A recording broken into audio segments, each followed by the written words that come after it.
This episode of Stand Up Paddling TV is brought to you by the ACA, improving the paddle sports experience for over a century. Learn more at sup-aca.org. Stand-up paddling is a lifelong pursuit with countless skills to develop and refine. And this is a big part of what makes it so much fun. In this video, we're going to focus on 3 key techniques that will make you a better and safer paddler.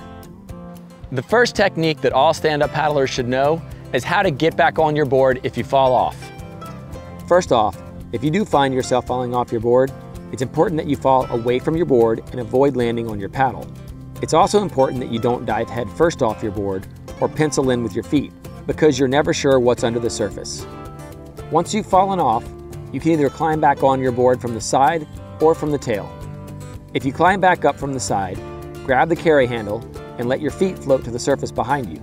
With a strong kick of the legs and pull of the arms, you can drag yourself onto the board in a face-down lying position.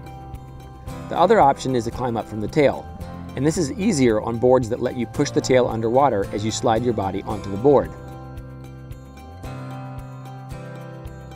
Once you're back on your board and you have retrieved your paddle, you'll pull yourself up onto your knees.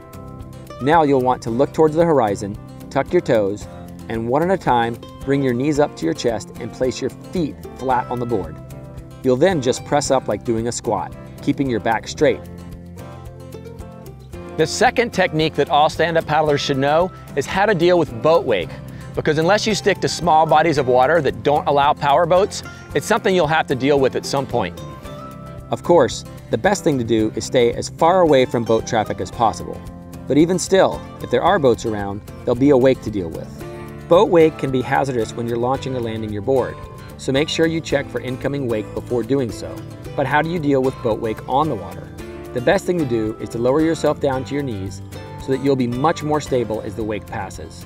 Once on your knees, turn your board so that you're headed directly towards the wake, because taking the waves head on is by far the most stable position to be in. The third technique that all stand-up paddlers should know is how to do a pivot turn. It's the most effective way to turn your board, and you can do it whether you're stationary or moving. The basic idea of the pivot turn is to submerge the tail of your board so that your board can pivot around with the nose elevated off the water.